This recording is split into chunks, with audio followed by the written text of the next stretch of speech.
Let's have a little fun today. I want to talk about some of the challenges that each generation has with their finances and also talk about some of the numbers and the things that each of those generations needs to be thinking about. Now, I know everybody says my generation, whoever my generation might be, has it toughest. So the baby boomers say that the new generation is soft and doesn't want to work. The new generation says that, yeah, but the baby boomers bought their house for like $15 and now they can sell it for $10 million. So let's talk about some of these, see which ones are myths. Let's have a little fun, and let's also talk about how each of the generations can make the best financial decisions for themselves. This is going to be a fun one, and I hope that you enjoyed this episode. You are listening to the Weekly Wealth Podcast. My name is David Chudyk, and I am a certified financial planner. This podcast is where business owners, the high net worth, and the mass affluent come to think differently about their money and also to learn differently about their money. These are the conversations that I'm having in my wealth management practice on a daily basis, and I'm bringing it straight to you. Well, before we dive into this week's episode, let's remember this podcast and my wealth management practice are both designed to help the mass affluent to live better lives by how they handle their money. Check out our Instagram page, check out our YouTube channel, go to Facebook, and search for the Weekly Wealth Podcast. And we're working hard to build our tribe. We want everybody to learn, and we would be greatly indebted if you would share this podcast and our social media content with your friends, your family, your colleague, and your coworkers. So all that is out of the way, and here's a question I want you to sit down with for just a second. What if someone had sat with you and before you made the biggest financial decision or decisions of your life, and just showed you the math? Not to lecture you, not to scare you, just to say, hey, here are the numbers. Here's what the decision actually looks like over time. How different might things look to you today? Because here's what I found. After years of sitting across the table from clients of every age and generation, the financial pain usually wasn't just from the hand they were dealt. It was from not knowing the numbers. It was from making emotional decisions, and it was from a slow creep of maybe the not ideal decisions. And today, that's exactly what we're going to do. We're going to talk and walk through every generation. So we're going to talk about some things that the baby boomers, and these people were born somewhere between 1946 and 1964, what they're going through. We're going to talk about Gen X. This is me, born between 1965 and 1980, the era with the best music, by the way, and that is undeniable. Millennials born from 1981 to 1986, and then of course we have the Gen Zs, born between 97 and 2012. And we're going to take a look at some of the real numbers. We're going to take a look at the actual real challenges that each generation is facing and some of the advantages. But most importantly, I want to talk to each generation about the numbers that they need to know in their own lives. Now, before we jump into generational breakdowns, there are some numbers that we all need to know about ourselves. So regardless of your age, these are some universal numbers that we all should know. And most people, even very successful people, have never actually sat down and calculated those. All right, so number one, your net worth. This is not your income. This is not the value of your house. This is not your car. This is your actual net worth. And it quite simply means everything you own minus everything you owe. Okay? So this is the only number that tells you the real truth about where you stand financially. So if you own a $2 million house, but you owe $1.9 million on the house, that's not a really strong positive net worth. Most Americans have never calculated this. And if you haven't, this is your homework for the week. So make a net worth statement. Make a list of your assets, make a list of your liability statements, and then know what your net worth is. Now, the facts are the facts. Sometimes the financial facts are not what we want them to be, but avoiding them does not help them to improve. Number two, let's talk about your savings rate, not how many dollars you save, not how much money you have, but what percent of your income are you savings? So a 10% savings rate and a 20% savings rate, especially if you're younger over time, will produce dramatically different results over your lifetime.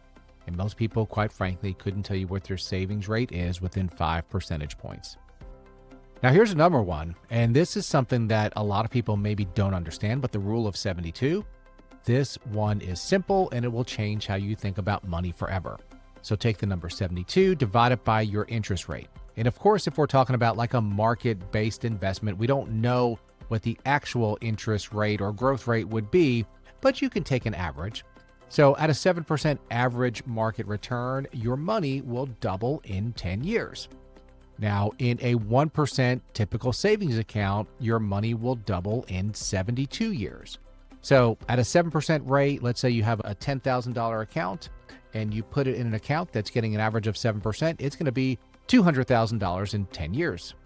Same $100,000 and you put it into a 1% savings account, it's going to take it 72 years to double. So the same dollar, same amount of money, doubled in 10 years versus 72, depending on where you put it. Now, number four, something that we all need to know is our debt to income ratio. This is the number that lenders actually care about more than almost anything else, and most people have never calculated it. So you take your total monthly debt payments, divide by your gross monthly income, and that's your DTI, debt to income.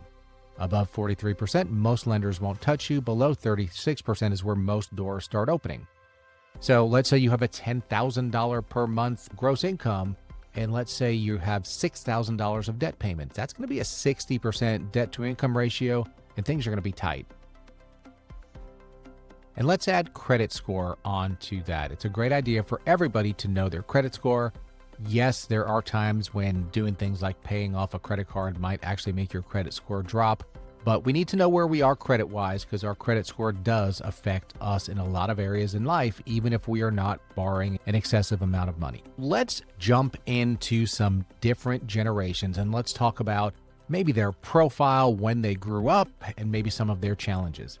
Now, one of the big kind of jokes with the young people, with the kids in this day and age is they'll kind of tell people, you're a boomer, and you're a baby boomer, which is basically saying you're kind of an old fuddy-duddy. So let's start with the boomers. They're born roughly in 1946 to 1964. And look, if you're a boomer listening to this, I want to acknowledge something right up front. Your generation carried burdens that the generations behind you simply did not face in the same way. So Vietnam, it was real. The threat of the draft was real. You may have had friends that were drafted and you never saw them again. And then just as you were trying to buy your first home and build your life, the economy handed you mortgage rates that peaked at 18. Remember, mortgage rates right now are 6 to 7%, 18%. The average 30-year mortgage rate today is somewhere around 7%, and people are complaining. 18% on a $200,000 home would cost you nearly $3,000 a month in interest alone. So that was genuinely brutal. And of course, the oil crisis came in the 70s, and by the time the late 70s rolled around, inflation-adjusted gas prices were surged to nearly $5 a gallon. And by the way, yes, gas was 31 cents a gallon in 1960, but adjusted for inflation, that's $3.42 in today's dollars. So the cheap gas argument, it's a little softer than people think. And the further back we go in time, the less available information was, right? So back in 1964, you didn't get to just log on to Apple Podcasts and learn everything that you needed to know about finance by listening to the Weekly Wealth Podcast. Maybe your parents, grandparents would have taught you. Maybe you went to the library. So information was not as available. Social media was around, and that's probably a good thing, but that's a whole other story. But let's talk about some of the numbers that the baby boomers needed to know and still need to know. So the Social Security break-even point, claiming at 62 versus 67 versus 70, can mean a difference of hundreds of thousands of dollars over a lifetime. At age 70, your benefit is 77% higher than it is at 62. The break-even for waiting is typically around 80. Do you know your number? Have you run that calculation? What about the 4% rule? So the classic retirement rule is that you can withdraw 4 or maybe 5% of your portfolio annually without a significant risk of running out of money. Now, again, that doesn't apply to everything. Sometimes we go through bad markets, but as a very general rule, on a $1 million portfolio, and most people would think $1 million is a lot of money, right? That's $40,000 to $50,000 per year that you can kind of safely take out of your account and not have a significant chance that it will go to zero. So I want to ask you honestly, does that math work for your retirement lifestyle? Because a lot of boomers are finding out too late that it doesn't. So maybe if they had made some of these calculations back when they were a little bit younger, maybe they would have saved a little bit more, and that would have given them bigger retirement plans. Now, in many cases, not all, but in many cases, pensions and guaranteed income were much more common for people who are of the baby boomer age, and that is certainly a great thing for them. Now, longevity math, a 65-year-old couple today has a 50% chance that at least one partner lives to age 90. That's a 25-year retirement. Is your money built to last 25 years? And here's the one that doesn't get talked about enough, and that's long-term care costs. The average nursing home today can run $95,000 to $105,000 a year, depending on where you are in the country. Assisted living facilities can be $60,000 a year or more. Medicare covers almost none of this. This is a number that quietly wipes out estates that took a lifetime to build. So what do the boomers have as advantages? Well, many of them have pensions, and these are increasingly rare, and it's an enormously valuable asset to know that there's just a paycheck coming for the rest of your life. And quite frankly, pensions are really, really expensive to administrate, so they almost don't exist anymore for younger people. Boomers were able to buy homes at price points that the younger generations can only dream about, and Social Security is intact for now. So a lot of advantages for the boomers. But again, we're not looking to say in this podcast that any one generation had it easier or harder than others, because I do think that there are lots of positives and negatives and struggles and advantages for each of the generations. Let's look at a bonus point here. I think the boomers had some pretty cool music, but they did not have the music that was as cool as the music in my generation, which is Generation X. So let's move on to Generation X, born roughly between 1965 and 1980. And I have a special place in my heart for Generation X because this is the one that gets overlooked constantly by marketers, politicians, and even by financial product designers. You're sandwiched between the massive baby boomer population and this massive millennial population, and somehow everyone just skips right over you. But yet, in addition to having to walk uphill both ways in the snow to school with no creature comforts, Generation X also had some complex financial challenges. Our generation, Generation X, were the first generation for whom the 401k replaced the pension. So there's the difference between a defined benefit plan, which is a pension, right? So the pension says you're going to get a defined benefit. It's going to be X amount of dollars per month when you retire for the rest of your life. And then there's a defined contribution, a DC, and that's where it's going to say your employer is going to match X amount of your contribution to your 401k, and then whatever it's worth when you retire is what it's worth. So this tool was brand new when we entered the workforce. Nobody really explained it. A lot of us started late because we fully didn't understand what was being handled. A lot of us were just hitting our strides, and then in 2008, a sledgehammer took the value of our homes and portfolios. And we did all of this. We didn't have Google, we didn't have smartphones, we didn't have YouTube tutorials, we didn't have the Weekly Wealth podcast. So we figured out adulting with a phone book and a handshake. And oh, by the way, the greatest musical decade in human history. You look back at Bon Jovi, you look back at the hair bands. You're welcome. Music was awesome. There were some great sports years in the Gen X, the heyday, and we were just quite frankly cooler than anybody else. But here's the things that a lot of the Gen Xers need to know. Well, first is the retirement gap check, right? So common benchmark is having 10 times your salary saved by retirement. So by age 50, you should have maybe 6 times your annual salary saved. Now, a lot of Gen Xers are way, way behind that benchmark. And the question isn't whether you're behind, the question is by how much and can you close the gap? And the answer often is yes, if you start off now. So maybe look at your catch-up contributions. When you hit 50, the IRS lets you contribute an extra $7,500 per year to your 401k on top of that standard limit. And you can also put extra money into your IRAs. So are you using this? A lot of people don't even know that this exists.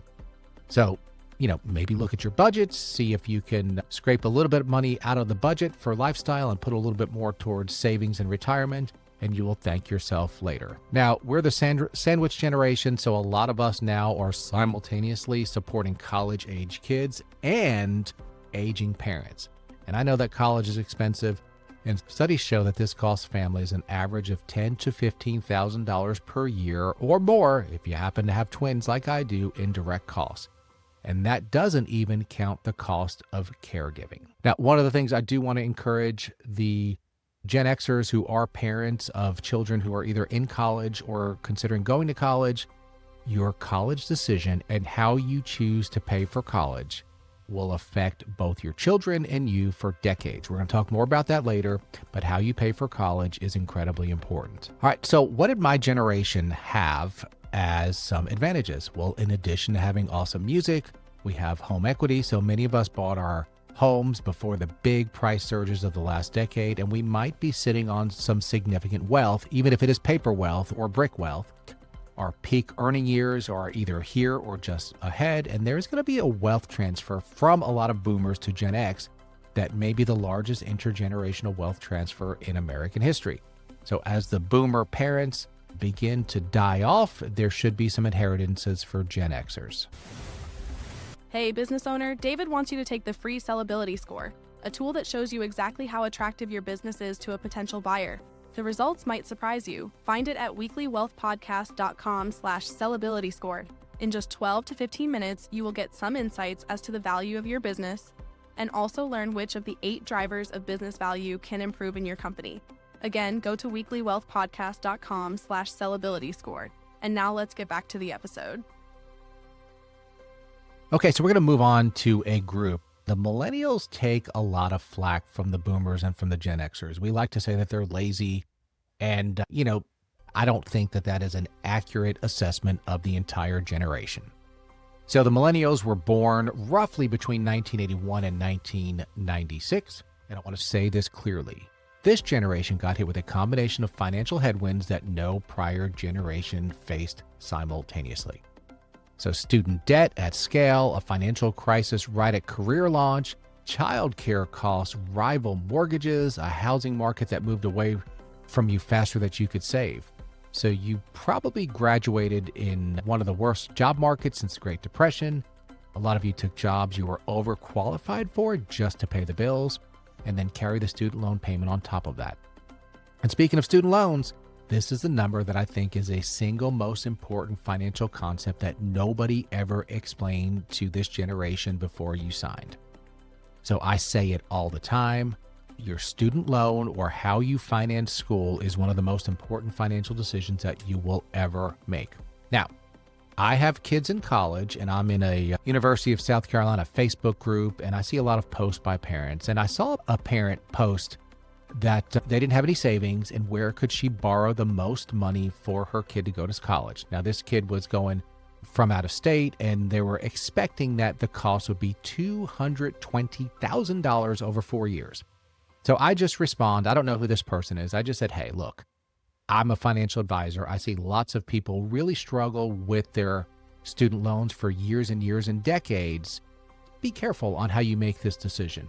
And I just went to Google and I said, what do you think a $220,000 college debt would cost per month? And of course, Google's always right? Google said it would cost between $2,200 and $2,800 per month. And I just sent that screenshot to this person. It was even an anonymous post. I don't know who this person is, but I wanted to just let them know that, hey, maybe think twice before going to an out-of-state school. Maybe go to a community college for the first 2 years. But be careful with how you pay for school. Now, the loan to salary ratio. So before you take out student loans, you should know what is your expected starting salary in your field and how many years it'll take you to pay this back. $100,000, $20,000 communications degree from a private school doesn't make sense maybe with a $38,000 salary. So the math doesn't work, and nobody showed you the math before you signed. So the average millennial with student debt owes about $38,000. And at a standard 10-year repayment at 6%, that interest is $421 per month. Now, most people stretch that over 20 or 25 years to lower the monthly payment and ended up paying nearly double in interest. Did anybody show you that number before you chose the repayment plan? I don't know. Did you get shown and maybe not listen? I don't know. But it is really important, and lots of millennials are just stifled with college debt. Now, there is a real cost of waiting to invest. So a millennial who started putting $500 a month into the market at age 35 instead of 25 will have $400,000 less at retirement. That's 1 decade, $400,000. The cost of waiting is brutal. And oftentimes the cost of waiting is due to student loans. Now we have childcare math. So the average cost of childcare in the U.S. is now between $15,000 and $30,000, depending on where you live. That's after tax money. And for a lot of millennial families, it generally rivals their mortgage payment. That's a squeeze that prior generations simply did not face at this scale. So that's some of the doom and gloom, but what are some of the advantages that millennials have? Well, those who bought homes, even in 2018 or 2019, may have some significant equity and may have gotten some of those low mortgage rates. Your peak earning years are either here or they're arriving, and you are the most financially sophisticated generation in history when it comes to understand index funds, expense ratio, investing, and you still have time on your side, right? You have 20 to 30 years before retirement. So course corrections are absolutely possible if needed, but you have the internet, you have information, you have lots and lots of advantages. You have some challenges like any other generation, but there are lots of millennials that are just simply making it happen. And now, Gen Z, born roughly 1997 to 2012, this is the most financially aware generation in history and one of the most financially at risk. And how is that possible, right? Well, let's talk about it. And here's the tension that I find fascinating about Gen Z. Gen Z has more access to financial education than any generation that came before you. There are podcasts, and I'm kind of biased, but I think the Weekly Wealth podcast is really valuable. There are YouTube channels. There are TikTok accounts. Now, go back to the episode. I'll reference it in the show notes where I talked about how you should beware of TikTok and Instagram financial advice because sometimes it's not incredibly accurate, but a lot of it may be fairly applicable to your life. There are apps, there are spending apps, budgeting apps, unlimited amount of free financial content at your fingertips 24 hours a day. And yet, the headwinds and the challenges are genuinely severe. Housing prices relative to income are clearly at an all-time high. So the starter home is nearly extinct in most major markets. The gig economy, this is Uber, DoorDash, etc., offers flexibility, but no 401k match, no benefits. And the self-employment tax bill catches a lot of young people completely off guard.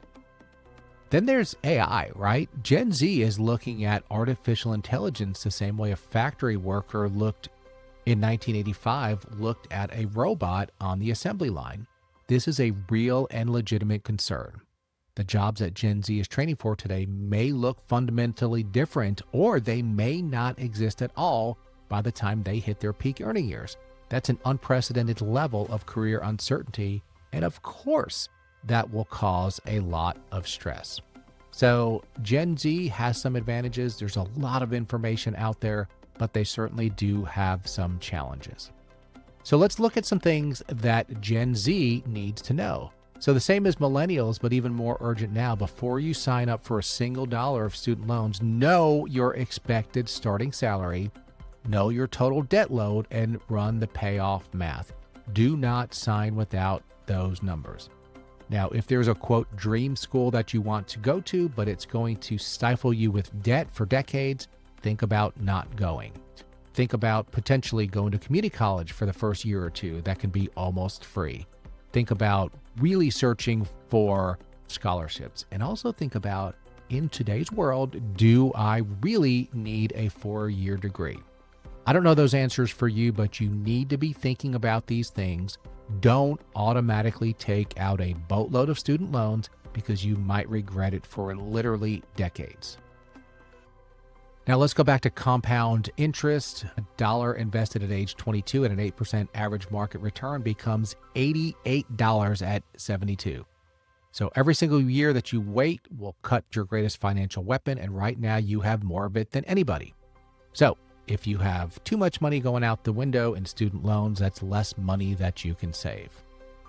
Now, the Roth IRA window, most Gen Z earners are in the lowest tax bracket of their entire lives right now. So a Roth IRA contribution means tax-free growth for potentially 50 years. This is one of the most powerful financial moves available to any human being in the history of the world, and it is sitting right in front of you.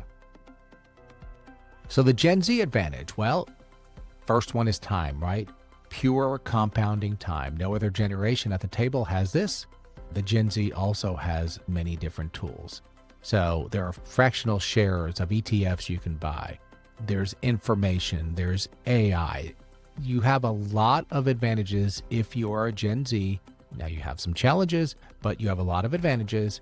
So let's take those advantages and let's turn them into positive results. All right, so before we wrap up this episode, I want to leave you with something. We just walked through 4 generations, 4 completely different sets of challenges, 4 completely different sets of advantages, and here's what I want you to take away from all of it.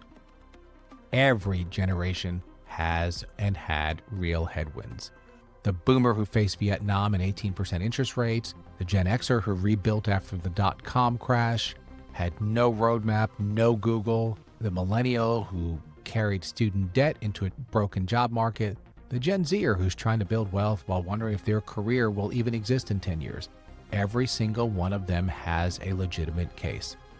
But here's what I've seen over and over again in my practice. The people who come out ahead in every generation are not necessarily the ones who got the best hand dealt to them. They're the ones who knew what was in their hand. They ran the numbers, they understood the math before they made big decisions. They didn't sign without seeing the payoff timeline. They didn't retire without knowing their longevity risk. They didn't take out loans without knowing the salary on the other end. So here is the question I want you to sit with this week. What's the one number in your life that nobody showed you before you made the decision? And who is in your life right now? Maybe a child, a grandkid, a younger colleague, someone you mentor, a friend who is about to make a big financial decision without seeing that math first. Because that's really what it's all about, right? Life, in a large part, is a math question. Money is good for the good that money can do. And sometimes the best thing money can do is make sure the next person sees the numbers before they sign. And hey, I want to hear from everyone on this one. So which generation do you think had it toughest financially? Go to www.weeklywealthpodcast.com, click on the microphone icon, and leave me a voicemail. Tell me which generation you are, tell me your biggest financial challenge, and tell me the number you wish someone had shown you before you made your biggest financial decision. Who knows, maybe I'll feature some of your responses on an upcoming episode. All right, everybody, don't forget to share this episode with your friends, your family, your colleagues, your coworkers, and your kids, especially your kids, because the numbers we talked about today, somebody needs to show them to the next generation before they sign. Help me to build this tribe. Until next episode, I wish everybody a blessed week. Thanks, everybody. The information presented on this podcast is for general educational purposes only and does not constitute financial, investment, legal, or tax advice. Parallel Financial is registered with the U.S. Securities and Exchange Commission, SEC, as a registered investment advisor. Registration does not imply a certain level of skill or training, nor does it constitute an endorsement by the SEC. All investing involves risk, including the potential loss of principal. Please consult a qualified financial professional before making any financial decisions. And here is your bonus content. So we talked about some numbers that everybody needs to know. Since we're in April, a lot of people are thinking about their taxes. I want you to understand which tax bracket you're in, what your income needs to increase in order for you to hit the next tax bracket, and truly understand the progressive nature of our tax system. So just because you hit the next tax bracket, that doesn't mean that all of your money will be taxed at that rate. It means that every additional dollar will be taxed at that rate.